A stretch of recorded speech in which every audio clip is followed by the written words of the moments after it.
Welcome back to Investing Talk Podcast. Today we're looking at Oklo. As usual, before we start, subscribe, like, and comment to this video to support the show. And if there's a specific company you want us to look into, leave it in the comments below. So let's get into the analysis. Right. So we're talking about a company that is trying to solve one of the biggest problems out there right now. Which is how to power everything, especially data centers. Exactly. They're developing these, small advanced nuclear reactors and even recycling the fuel. It's all about providing that reliable, clean 2047 power that AI needs. That vision is certainly massive. And, you see that reflected immediately when you look at the financials. Yeah, they're pre-revenue, which is a big flag for a lot of people. It is. And it means they're operating with some pretty substantial losses. That's typical for this stage. But their Q3 2025 earnings really highlighted just how expensive this all is. And the market didn't love that, did it? What did those Q3 numbers actually show? Well, they missed expectations, and the stock took an immediate hit. The loss per share was, negative $0.20. And the forecast was what, negative 13 cents? That's right. So it was a pretty significant miss, and it just amplified all the concerns about their cash burn. And that burn rate is high. It is. The operating loss for the quarter was $36.3 million. I mean, when you're building this kind of cutting-edge tech with all the regulatory fees and engineering talent, it's just inherently expensive. $36 million in one quarter for a company with zero revenue? That's a huge number. It is, but here's where the story totally flips. And it's what really separates them from almost any other early-stage company we look at. You're talking about their balance sheet. Their fortress balance sheet. The liquidity they have provides this massive, massive cushion. Okay, so what are we talking about in terms of actual cash on hand? As of Q3 2025, they had about $1.2 billion in cash and marketable securities. $1.2 billion. That is an astonishing number for a pre-revenue company in this sector. It's the single most important number to look at because it completely mitigates the risk of that quarterly loss you just mentioned.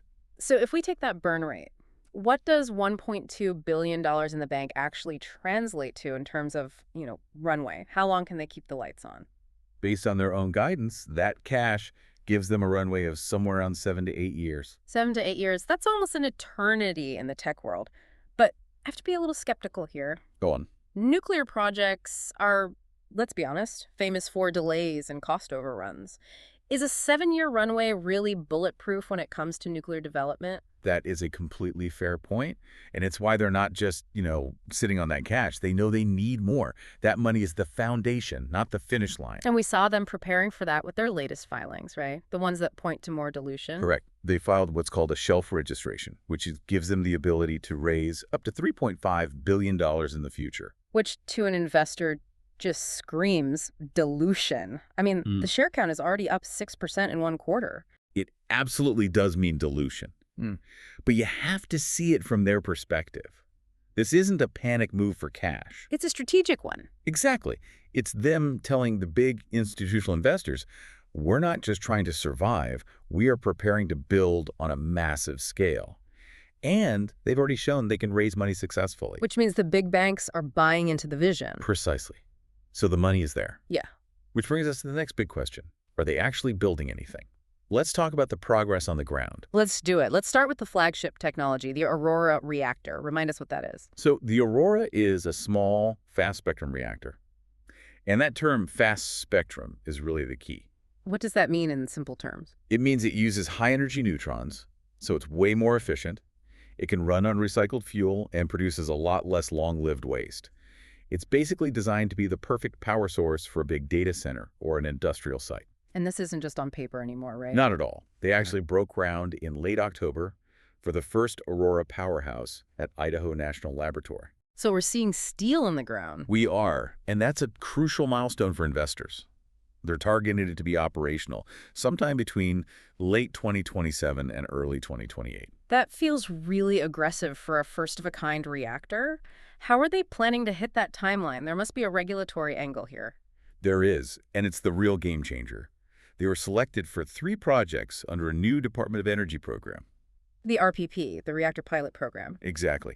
And what that does is it gives them an alternative pathway.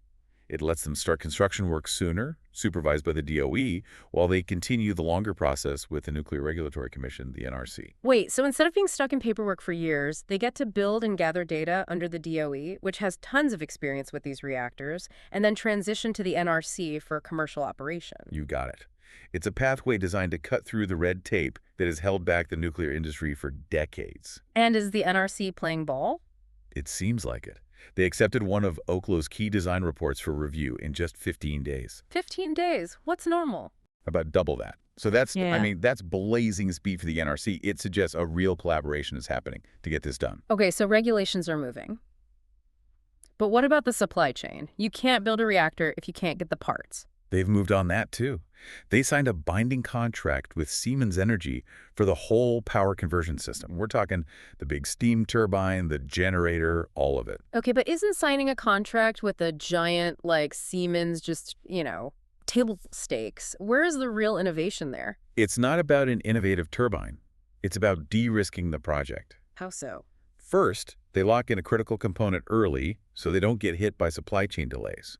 And second, and this is the important part, it proves their advanced reactor can plug into proven, off-the-shelf industrial hardware.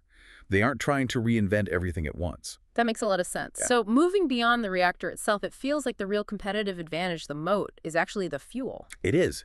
They are building a multi-billion-dollar moat around their fuel supply. They announced a new advanced fuel center in Tennessee. Which includes the first privately funded fuel recycling facility in the country.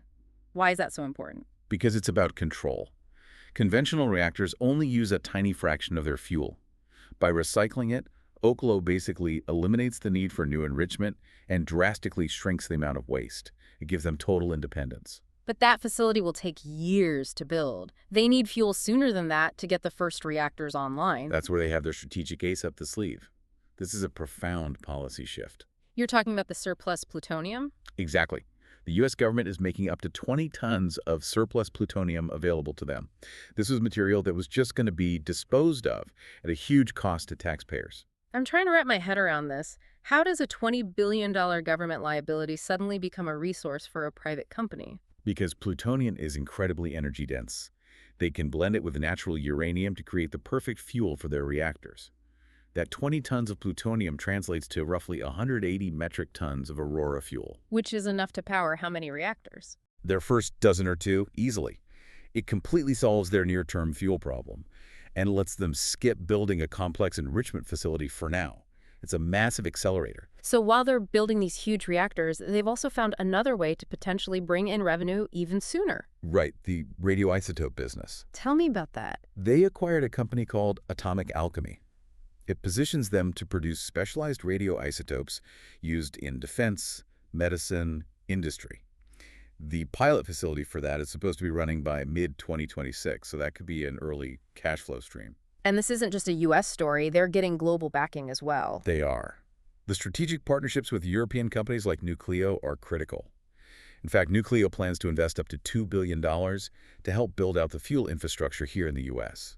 It reinforces this idea that their tech is central to Western energy security. So when you add all that up, the AI demand, the fortress balance sheet, the fuel moat, it's pretty clear why some people are so bullish on this company. Absolutely. You see strong institutional interest, and the analyst targets are very aggressive. We've seen some price targets as high as $150 or even $175. $175. For a company with zero revenue, I mean, that's pricing in years of perfect execution. It is, and that's where we have to pump the brakes and talk about the risks. The first one being that very valuation combined with dilution. Exactly. The market cap today already assumes they hit all their goals. To fund that, they have to keep issuing shares. Investors are basically paying for the build-out. And then there's the insider selling. That always makes people nervous. It does. We've seen significant sales from the CEO and CFO recently. Now, these might be pre-planned scheduled sales, but when top executives sell tens of millions of dollars in stock, it just doesn't look great. It can weigh on confidence. And the last big risk, that huge customer pipeline, the headlines sound amazing. Over 14 gigawatts pre-sold. It sounds incredible. But there's a catch, isn't there? The big catch is that these are all non-binding letters of intent, LOIs. They show there's huge demand, but they are not firm contracts. Revenue is not guaranteed. So those customers could still back out. The company's whole future depends on converting those non-binding intentions into legally binding long-term power purchase agreements. And that hasn't happened yet. Investing in this sector is a classic high-stakes, long-term commitment. With its massive cash reserves and strategic fuel independence, this company is uniquely set up to absorb the execution risks inherent in advanced nuclear.